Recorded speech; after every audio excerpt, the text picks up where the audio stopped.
हे चिरोटे बघा, अगदी खुसखुशीत झालेले आहेत पण अजिबात तेलकट झालेले नाहीत। दिसायला सुद्धा अगदी सुंदर सुबक दिसतात।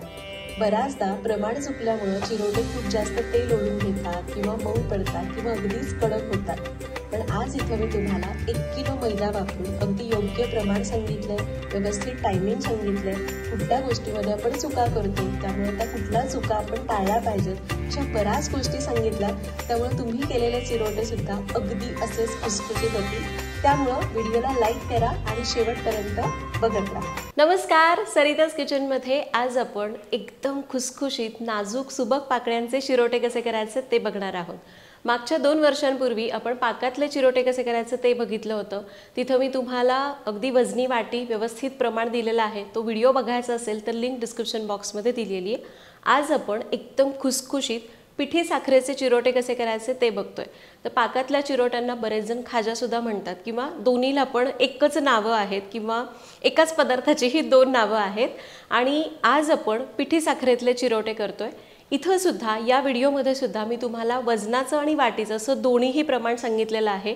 मग तुम्हाला घरगुती स्वरूपात कमी प्रमाणात करायचं असेल तर वाटीचं प्रमाण वापरा किंवा तुम्ही ऑर्डर्स घेत असाल किंवा जास्त प्रमाणात करायचं तर वजनी प्रमाण वापरा, जे तुम्हाला सोपं पडतं ते। फक्त हे प्रमाण कॅल्क्युलेट करत असताना बराच वेळ जातो, खूप जास्त विचार करावा लागतो। त्यामुळे या व्हिडिओला लाईक नक्की करा, कारण हे सगळं तुमच्या सोयीसाठी चाललेलं आहे। असो, पहिल्यांदा आपण याचं वजनी प्रमाण बघूयात। तर इथं मी घेतलाय 1 किलो मैदा। चिरोटे मैद्याचेच होतात त्यामुळे मी मैदा घेतलाय 1 किलो।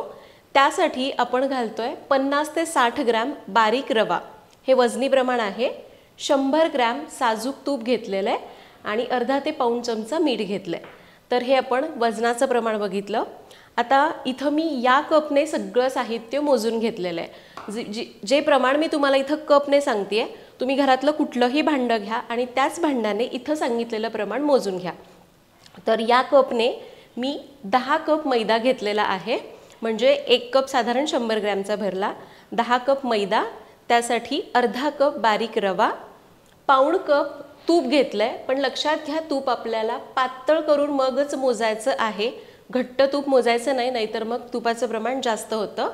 आणि चवीपुरतं मीठ घेतलेलं आहे। तर हे आपलं कपचं मेजरमेंट झालं। घरातलं कुठलंही भांडं घ्या, वाटी घ्या आणि त्याने सगळं साहित्य इथं सांगितलेल्या कप मेजरमेंटनी मोजून घ्या। तर आपण आता प्रमाण बघितलं, रेसिपीला सुरुवात करूयात। तर इथं आपण हा मैदा घेतलाय, यामध्ये आपण रवा मिसळून घेऊ, सोबतच घालायचे चवीपुरतं मीठ। याला चांगलं मिक्स करून घ्यायचंय। आता आपण जे तूप घेतलं होतं ते मी कढल्यामध्ये गरम करायला ठेवलंय। हे तूप चांगलं कडकडीत तापवून घ्यायचंय। तर तूप आपलं चांगलं कडकडीत गरम झालंय। आता हे कडकडीत तुपाचं मोहन या मैद्यावर घालायचंय।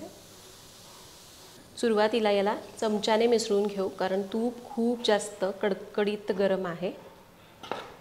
जर तुम्ही अर्धा किलोच्या प्रमाणामध्ये करताय, म्हणजे अर्धा किलो मैदा घेताय, तर सगळं बाकीचं प्रमाण पण त्याच्या अर्ध करून घ्या। तर आपण याला मिसळून घेतलेलं आहे। आता तूप असं थोडंसं हाताला सोसवेल असं झालं की आता या मैद्याला हे तूप चांगलं चोळून घ्यायचं आहे। मैद्याचा कण न कण या तुपाने असा तुपामध्ये मिसळला गेला पाहिजे, म्हणजे मग चिरोटे सगळीकडनं एकसारखे खुसखुशीत होतात। तर तूप आपण मैद्यामध्ये चांगलं मिसळून घेतलंय। हे बघा, याची मूठ वळली जाते आणि असं फोडलं की फुटते, याचा अर्थ तुपाचं मोहन बरोबर झालेलं आहे।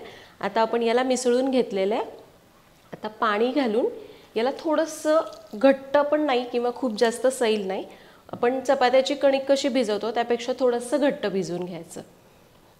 तुम्ही फक्त मैदा वापरणार असाल तर चांगलं घट्ट भिजवा, पण यामध्ये आपण थोडासा रवा घेतलाय त्यामुळं थोडंसं सैल ठेवलं तरी चालतं, कारण रव्याने पाणी शोषून घेतलं की ते पुन्हा थोडंसं जमून येतं। तर आपण याला मळून घेतलेलं आहे आणि हे बघा, खूप जास्त असं घट्ट कडक भिजवलेलं नाही आहे किंवा अगदीच सैल पण ठेवलेलं नाही, मध्यम कन्सिस्टन्सीचं भिजवून घेतलं आहे। आता हे पीठ भिजवण्यासाठी मला अर्धा लिटर, साधारण पाऊण लिटरला थोडंसं कमी पाणी लागलं, 600 ते 650 ml। आणि कपने म्हणाल तर मला 2.5 कप पाण्याचा वापर करावा लागला, म्हणजे 10 कप मैदा, त्यासाठी 2.5 कप पाणी। थोडंफार इकडं तिकडं होऊ शकतं। आता याच्यावर झाकण ठेवायचं आहे। यामध्ये आपण रवा घातला आहे त्यामुळे याला तास ते 1.5 तास असंच भिजत ठेवू। तर एक 1-1.5 तास झालेला आहे। आपण याला चेक करूया।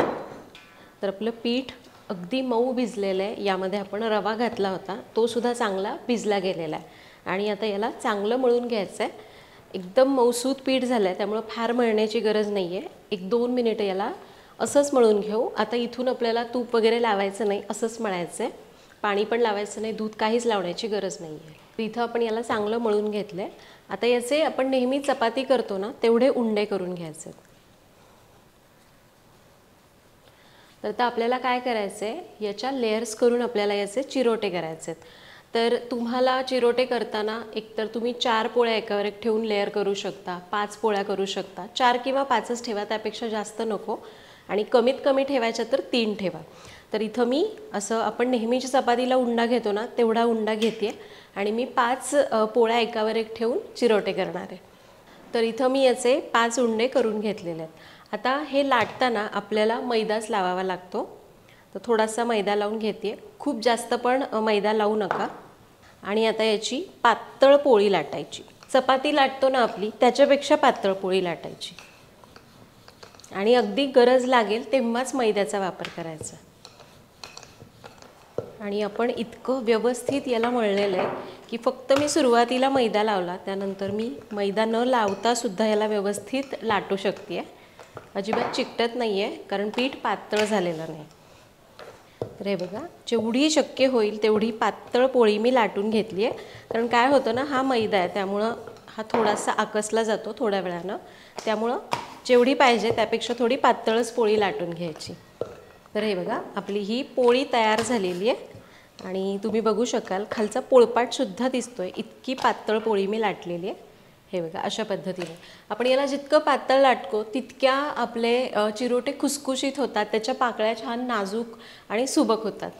आता या सगळ्या पोळ्या आपण लाटून घेऊयात. ही पोळी मी ताटात काढून घेतली आहे, उरलेल्या 4ही पोळ्या अशाच लाटून घेऊ. तर हे बघा, आपण या 5 पोळ्या करून घेतलेल्या आहेत आणि एकदम पातळ पोळ्या लाटल्यात. आता इथं मी ताटावर ही पोळी टाकते. ही थोडी मोठी पोळी म्हणून मी ताट वापरले. आणि अजून एक, तुम्ही जर ऑर्डर घेत असाल आणि तुम्हाला जर खूप जास्त प्रमाणात करायच्यात तर ओट्यावरच स्वच्छ ओटा करून घ्या, त्याच्यावरच अजून मोठी पोळी लाटली तरी चालेल, फक्त ती पातळ असावी. आता याला आपल्याला कॉर्नफ्लोअर आणि तूप लावायचं आहे. आपण एकतर हे दोन्ही मिळून साटा करू शकतो, पण तसं करण्यापेक्षा कधी कधी साटा शिल्लक राहतो, त्याचं काय करायचं सुचत नाही. तर काय करायचं, पातळ केलेलं तूप घ्यायचं आणि ह्या पोळीला ब्रश करायचं. खूप जास्त पण तूप लावायचं नाही, नाहीतर मग चिरोटे खूप तेलकट होतात किंवा विरघळू शकतात तेलामध्ये. तर अगदी एक 10-12 थेंब तूप मी इथं पुसून घेतले. आणि हो, तुम्ही इथं तेल वापरलं तरी चालेल हां, किंवा वनस्पती तूप. तर याला हे लावलं. आता याच्यावर हे कॉर्नफ्लोअर टाकायचं आहे. अगदी एक अर्धा चमचा कॉर्नफ्लोअर एका पोळीला. कॉर्नफ्लोअर टाकायचं आणि हे असं हाताने पसरून लावायचं. कॉर्नफ्लोअर आणि मैदा लावला तरी चालेल, म्हणजे मिक्स करून लावलं तरी चालेल. तर आपली एक पोळी आपण तयार करून घेतली. आता ही दुसरी पोळी आपण याच्यावर अंथरून घ्यायची. हे बघा, दुसरी पोळी पण टाकून घेतली. आता याला सुद्धा तूप लावायचं. आता समजा खालची पोळी जर नीट बसली नाही असं वाटतं तर हलकं बेलनं फिरवलं तरी चालतं, म्हणजे ती त्याच्यावर व्यवस्थित बसते. आता याला तूप लावून घ्यायचं आहे आणि कॉर्नफ्लोअर. तर अशाच प्रकारे आपण या 5ही पोळ्या एकावर एक अशाच प्रत्येक वेळी तूप कॉर्नफ्लोअर लावून सेट करून घेऊ. तर आपण इथं सगळ्या पोळ्या एकावर एक लावून घेतल्यात. शेवटच्या पोळीला सुद्धा वरून कॉर्नफ्लोअर आणि तूप लावलं आहे. आता आपल्याला याचा रोल करायचा आहे. रोल करताना व्यवस्थित करायचा, मध्ये हवा नाही राहायला पाहिजे. तर असं आपण रोल करून घेतला. आता फक्त काय करायचं, इकडून कडा वगैरे व्यवस्थित बंद करायच्या. अशा पद्धतीने आपण याचा रोल केला आहे. आता फक्त काय करायचं, याला असं बंद करून घ्यायचं आहे नीट. आता सुरुवातीला अगदी हलक्या हाताने याला दाबून घेऊ, म्हणजे काय होईल, आतल्या लेयर्स व्यवस्थित एकमेकांना चिकटतील. मध्ये तर त्याच्यामध्ये कॉर्नफ्लोअर आणि तूप घातलं आहे, त्यामुळे त्या तर सेपरेट होणारच आहेत, पण खूप जास्त असं फुलून मोकळ्या होऊ नयेत म्हणून हलक्या हाताने याला दाबून घ्यायचं आहे आणि हा रोल एकसारखा करून घ्यायचा आहे, म्हणजे मग चिरोटेसुद्धा सगळीकडून एकसारखे होतील. तर हे बघा, आपण याचा रोल करून घेतला आहे. आता याला कापून घेऊयात. मी आधी मधून कापून घेते आणि हे बघा किती सुंदर आतमध्ये लेयर्स आलेले आहेत. तर आता आपण याचे छोटे छोटे तुकडे करून घेऊ. तर खूप जास्त अगदी जाड नाही करायचे, साधारण 1 इंच जाडीचे आपण तुकडे करतोय. हे बघा अशा पद्धतीने. तर याच प्रकारे आपण उरलेले चिरोटे पण कापून घेऊयात. तर हे बघा इथे आपण याला कापून घेतलेलं आहे. आता काय करायचं आहे, हे जे गोल आहेत किंवा हे जे पीसेस आहेत ते अलगद असे दाबून घ्यायचे. असे सरळ ठेवायचे, लेयर्स वर आल्या पाहिजेत आणि याला असं दाबून घ्यायचं. तर इथं आपण हे चिरोटे करून घेतलेले आहेत आणि हे बघा आतमध्ये तुम्हाला या लेयर्स दिसतील आणि याला असा थोडासा गोलाकार आला आहे. आता काय करायचं आहे, आपल्याला हे चिरोटे हलक्या हाताने लाटून घ्यायचे, फार नाही लाटायचे. हे बघा असे थोडेसे पातळ ठेवलेले आहेत. अशा पद्धतीने याला अगदी फक्त 2 वेळा फिरवायचं, एकदा असं आणि परत असं. तर आता आपण काय करूयात, हे जे एवढे चिरोटे तयार झालेले आहेत यांना आधी आपण असं लाटून घेऊ, ते तळायला घेऊयात आणि मग ते झालं की मग उरलेल्या पिठाचे लेयर्स करून आपण थोडे थोडे करून चिरोटे तळायला घेऊ. कारण एकतर तुम्ही एकट्या असाल आणि जास्त प्रमाणात करायचं आहे तर असं करू शकता, किंवा मग सगळे एका वेळी चिरोटे असे करून ठेवा, लाटून ठेवा, ओल्या कापडामध्ये झाकून ठेवा आणि मग तळायला घ्या. इथं आपण पहिल्यांदा ही बॅच तळून घेऊयात आणि मग उरलेले चिरोटे तयार करून घेऊ. तर आपण पहिली बॅच चिरोट्यांची करून घेतली आणि आता इथं तेल गरम करायला ठेवलं आहे. तर हे मी सरिताज किचनचं लाकडी घाण्याचं करडईचं तेल घेतलं आहे. सरिताज किचनची तेलं कांदा लसूण मसाला आणि बाकीचे सगळे प्रोडक्ट संपूर्णपणे केमिकल फ्री आहेत. तुम्हाला घ्यायचे असतील तर लिंक डिस्क्रिप्शन बॉक्समध्ये दिलेली आहे. तर आता तेल आपलं गरम झालं आहे, पण चिरोट्यांसाठी तेल खूप कडकडीत गरम नको, कारण त्या पाकळ्या एकदम नाजूक असतात, त्या पटकन करपू शकतात. त्यामुळे आपल्याला तेल हलकं गरम करून घ्यायचं आहे.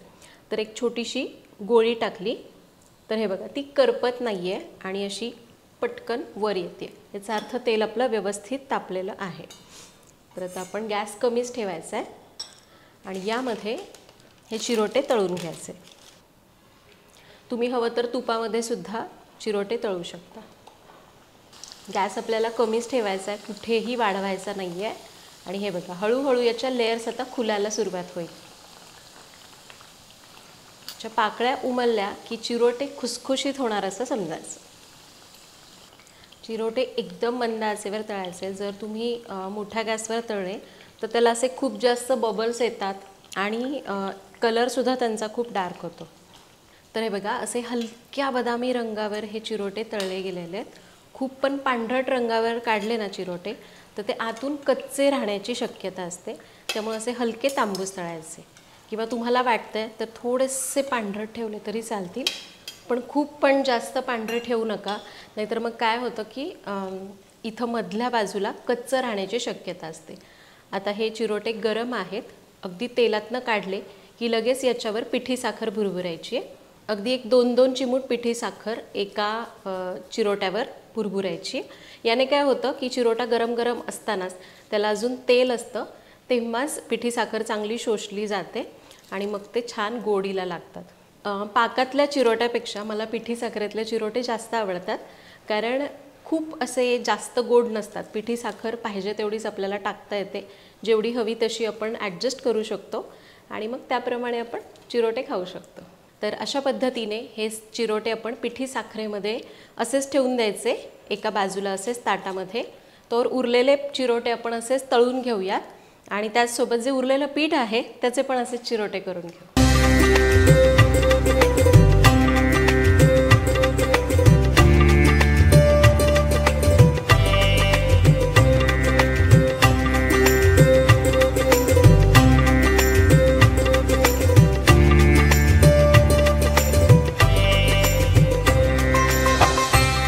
तर इथं आपले हे चिरोटे तयार झालेले आहेत. याला मी छान असं डेकोरेट केलेलं आहे आणि हे बघा काय सुंदर पाकळ्या आलेल्या आहेत, म्हणजे छान असे फुललेले आहेत. आणि हे बघा किती सुंदर असे आतपर्यंत तळले गेलेले आहेत आणि अजिबात तेलकट नाही आहेत, अजिबात तेलकट नाही आहेत, अगदी मस्त झालेले आहेत. तर अशा पद्धतीने एकदम नाजूक पाकळ्यांचे हलके फुलके चिरोटे तयार झालेले आहेत। याला हलके चिरोटे असं सुद्धा म्हणतात, कारण यामध्ये आपण पिठी साखर घालतो, पाक नसतो, त्यामुळे एकदम असे हलके हलके असतात। एक चिरोटा वजन केला तर 10 ते 15 ग्रॅमचाच भरेल। तर इथं सांगितलेल्या टिप्स आणि प्रमाण नक्की वापरा। प्रमाण मी डिस्क्रिप्शन बॉक्समध्ये सुद्धा दिलेलं आहे। वाटीचं वजनी जे हवं ते घ्या आणि करा, फक्त टिप्स जरूर फॉलो करा। जसं की मध्ये मी जेव्हा लाटांना तूप लावते त्यावेळी ते तूप फक्त अर्धा चमचा एका पारीला लाटा, मोठी चपाती असेल तर। जास्त तुपाचा वापर केला तर तेलामध्ये विरघळू शकतात चिरोटे किंवा खूप जास्त तेल पिऊ शकतात। आणि दुसरं म्हणजे चिरोटे तळत असताना गॅस आपल्याला एकदम कमी ठेवायचा आहे, तेल मध्यम गरम असावं, म्हणजे ज्या त्याच्या पाकळ्या असतात ना त्या छक खुलून येतात आणि मुख्य म्हणजे मधल्या बाजूला चिरोटा कच्चा राहत नाही। हलक्या बदामी रंगावर चिरोटे तळा आणि गरम गरम असताना, झारीवर असतानाच, अजून त्याला बबल्स असतात ना तेलाचे, तेव्हाच दोन्ही बाजूने पिठी साखर टाका, म्हणजे मग ती व्यवस्थित सोक होईल आणि चिरोटे हवे तसे गोडसर होतील। इथं आपण 1 किलो मैदा वापरलाय। जे काही प्रमाण वापरलेलं आहे वजनी प्रमाण, तेवढ्या प्रमाणामध्ये बरोबर 1.5 किलो चिरोटे तयार होतात। म्हणजे तयार होणारे चिरोटे 1.5 किलो असतात। त्यामुळे तुम्हाला ऑर्डरसाठी करायचे असतील तर या पद्धतीने तुम्ही प्रमाण घेऊ शकता। तर ही रेसिपी करून बघा, इथं सांगितलेल्या टिप्स वापरा। पुन्हा भेटूया तशाच एका नवीन व्हिडिओमध्ये, तोपर्यंत धन्यवाद।